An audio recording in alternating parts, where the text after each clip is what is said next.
السلام علیکم عزیز طلباء و طلبات، امید کرتی ہوں آپ سب خیر و عافیت کے ساتھ ہوں گے۔ آج کا ہمارا موضوع جماعت نہم نظم جاوید کے نام سے ان کے اشعار کی تشریح کریں گے۔ 1 تا 3 شعر نمبر 1: دیار عشق میں اپنا مقام پیدا کر، نیا زمانہ نئی صبح و شام پیدا کر۔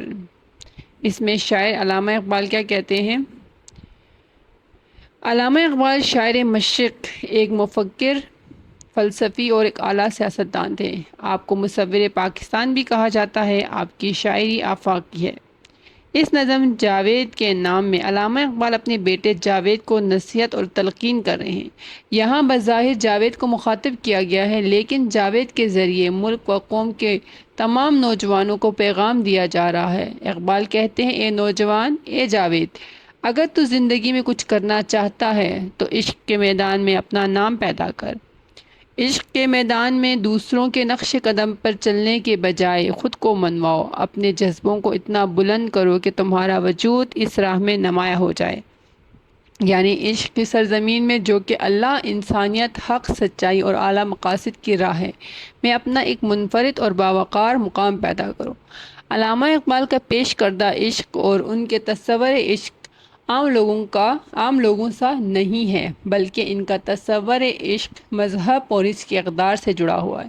اقبال کا یہ شعر اسی کا ترجمان ہے کہ صدق خلیل بھی ہے عشق، صبر حسین بھی ہے عشق، مرکہ وجود میں بدر و حنین بھی ہے عشق۔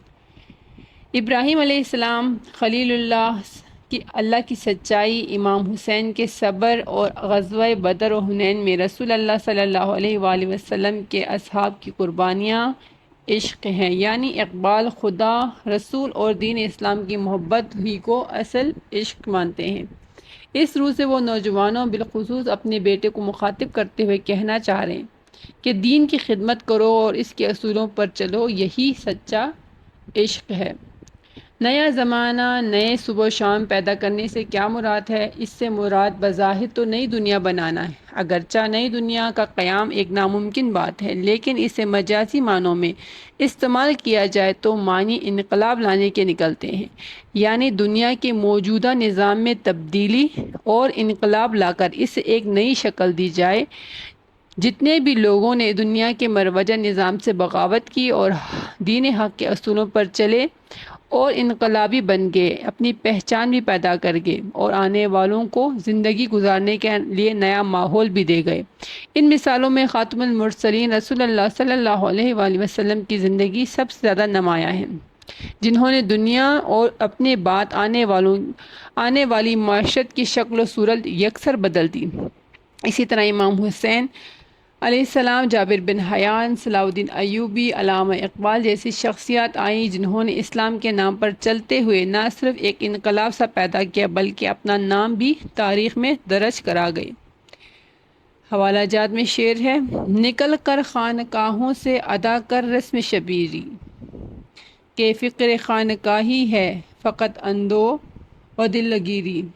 اپنی قوم کے لیے نیا کچھ کرنا یا کچھ نیا کرو، صرف شکوہ اور مایوسی کا راستہ نہ اپناؤ، دل میں سچی لگن، عشق پیدا کرو اور اپنی قوم کو عروج دلانے کے لیے جدوجہد کرو۔ وہ نوجوان جو سچے جذبے سے کام کرتے ہیں، نئی تاریخ رقم کرتے ہیں اور ایک نیا دور لے کر آتے ہیں۔ تو یہاں اس شعر کے ذریعے علامہ اقبال نوجوان نسل کو آگے بڑھنے، ان میں ایک نیا جذبہ اور راہ خدا یا دین اسلام کی راہ پر چلنے کی طرف راغب کر رہے ہیں۔ شعر نمبر 2: خدا اگر دل فطرت شناس دے تجھ کو، سکوت و لالہ و گل سے کلام پیدا کر۔ یہاں فطرت شناس سے مراد کیا ہے؟ فطرت کو پہچاننے والا، یعنی اللہ تعالیٰ کی بنائی ہوئی چیزوں کو پہچاننا، ان کو جاننے والا۔ سکوت و لالہ و گل سے مراد پھولوں کی خاموشی، جو اللہ تعالیٰ کی تخلیق کردہ چیزیں ہیں، ان کی خاموشی کو پہچاننا، ان کے پیچھے چھپے راز کو جاننا۔ تشریح کرتے ہیں: اقبال کی شاعری صرف جذباتی اظہار نہیں بلکہ عقل، شعور اور فلسفہ سے بھرپور ہے۔ وہ خودی، تقدیر، عشق، وجدان، روحانیت جیسے گہرے موضوعات پر شاعری کرتے ہیں۔ نظم جاوید کے نام کے اس شعر میں علامہ اقبال نوجوانوں یعنی جاوید کو کہہ رہے ہیں کہ اگر تجھے خدا، فطرت قدرت اور اپنے گرد و پیش کے مشاہدے اور مطالعے کا ذوق اور احساس دے تو اس قدرت میں تو خدا کو تلاش کر۔ اس دنیا کے نظاروں کو ہر شخص دیکھتا ہے، ہر شخص سرسبز جنگلوں، باغات، بلند و بالا پہاڑوں، دریاؤں، سمندروں کی گہرائیوں، چاند اور سورج، ستاروں، آسمان کو دیکھتا تو ہے، لیکن ہر شخص اس پر غور و فکر نہیں کرتا۔ قرآن میں خدا نے بھی مظاہر فطرت میں دن رات کے آنے جانے میں عقل والوں کے لیے نشانیوں کی موجودگی کا کہا ہے۔ حوالہ سورہ آل عمران میں دیا ہے۔ یہاں شاعر دعا دے رہا ہے کہ خدا تجھے ایسا دل عطا کرے جو فطرت قدرت کو پہچاننے والا ہو۔ فطرت شناس دل سے مراد ایسا دل جو قدرت کی خاموش زبان کو سمجھ سکے، جو پھول، درخت، پہاڑ، پرندے، موسموں میں پوشیدہ رازوں کو محسوس کر سکے۔ اقبال بھی اسی آیت میں موجود پیغام کو اپنے الفاظ کا جامع پہنا کر نوجوانوں یعنی جاوید کو کہہ رہے ہیں کہ اگر تجھے خدا یہ توفیق دے کہ تو اس کی پیدا کردہ قدرت کا مشاہدہ کرے تو گل، لالا، باغات، پیڑ پودوں جیسے مظاہر فطرت کے ذریعے خدا کو تلاش کر۔ اگرچہ یہ مظاہر فطرت سکوت رکھتے ہیں یعنی خاموشی رکھتے ہیں، لیکن یہ سب مظاہر اللہ کی آیات یعنی نشانیاں ہیں۔ اکبر الہ آبادی نے اسی حقیقت کو یوں بیان کیا ہے: صاف آئے گی نظر صانع عالم کی جھلک، سامنے کچھ نہ رکھ آئینہ فطرت کے سوا۔ یعنی خدا خود تو نظر نہیں آتا، لیکن اس کی پیدا کی ہوئی اس قدرت و فطرت میں خدا کی عکس صاف نظر آتا ہے۔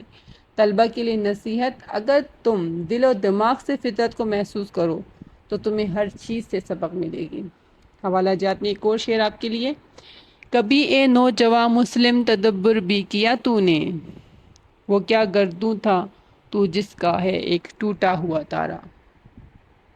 شعر نمبر 3: اٹھانا شیشہ گران فرنگ کے احسان، سفال ہند سے مینا و جام پیدا کر۔ یہاں شیشہ گران فرنگ سے مراد کیا ہے؟ شیشہ گر یا شیشہ گران سے مراد ماہرین فن تعمیر، فرنگ سے مراد یہاں مغربی ماہرین یا فن تعمیر یا تہذیب ادب میں جو ماہرین ہیں اہل مغرب کے۔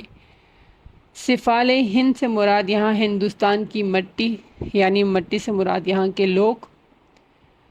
مینا و جام سے مراد اعلیٰ چیزیں اور ترقی یا تہذیب یافتہ ترقی یافتہ تہذیب یا کامیابیاں۔ نظم جاوید کے نام کے اس شعر میں چند مشکل ترکیبات اور الفاظ پیش کیے گئے ہیں۔ شیشہ گر سے مراد کانچ کے برتن بنانے والا، فرنگ یعنی یورپ، اہل مغرب، مغربی اقوام، سفال ہند یعنی ہندوستان کی مٹی، مینا و جام سے مراد پیالے اور برتن ہیں۔ اقبال کے نزدیک یورپ کے اقوام شیشہ گر ہیں، یعنی یہ نازک اور ناپائیدار اشیاء بنانے والے ہیں جن کا بھروسہ نہیں کیا جا سکتا۔ اقبال کے مطابق ان اقوام یا ان قوموں کے اصول زندگی پائیدار نہیں ہے، نیز ان کے معاہدے کانچ کے برتنوں کی طرح کمزور، ناقابل اعتماد ہیں۔ ان کے علوم، فنون اور خیالات میں بھی پختگی اور افادیت نہیں پائی جاتی، اس لیے جو علوم و فنون انہوں نے ایجاد کیے ان کو بے شک حاصل کر سکتے ہو اور ان اقوام کی تقلید مت کرو۔ شراب کہن پھر پلا ساقیا، وہی جام گردش میں لا ساقیا۔ یورپی اقوام کی تقلید سے بہتر ہے کہ خود مختار بن جاؤ۔ اگر شراب پینا چاہتے ہو تو ان پیالیوں میں پیو جو ہندوستان کی مٹی سے پیدا ہوئے ہوں، یعنی اپنے وطن کی مٹی اور اپنی تہذیب سے محبت کرو۔ شراب کو اردو شاعری میں محبت کے استعارے پر استعمال کیا گیا ہے۔ اب یہاں اس سے مراد شراب نہیں ہے، آپ نے اس کو سمجھ کے پڑھنا ہے اور اس کے صحیح معنی لینے ہیں۔ اقبال خود ساقی، شراب، مینا، ساغر جیسے الفاظ کو اردو شاعری کی روایت سے لیتے ہیں۔ نظم ساقی نامہ میں وہ خدا سے دعا کرتے ہوئے 1400 سال پرانے اسلام کی دعا یوں مانگتے ہیں۔ اقبال اپنے دور کے ان مفکرین میں سے ہیں جو یورپ کی تقلید کے بجائے اپنے دین کے اصول کے مطابق زندگی گزارنے کی تلقین کرتے ہیں۔ مشرق اور ہندوستان کی تہذیب ہی ہمارے لیے اپنی تہذیب مضبوط اور مستحکم ضابطۂ حیات ہے۔ ہم یورپ کے اصول پر چل کر کامیاب دنیا اور آخرت نہیں اپنا سکتے۔ اقبال یورپ کی تہذیب کے متعلق لکھتے ہیں، تمہاری تہذیب اپنے خنجر سے آپ ہی خودکشی کرے گی، یہ شاخ نازک پر آشیانہ بنے گا، ناپائیدار ہوگا۔ تو امید کرتی ہوں کہ آپ کو ان 3 اشعار کی تشریح عمدہ اور اچھی طرح سمجھ آ گئی ہوگی، اور آپ انشاءاللہ مزید عمدہ اور معیاری تشریح کرنے کے قابل ہو سکیں گے۔ اگلی ویڈیو تک کے لیے اللہ حافظ، اپنا خیال رکھیں۔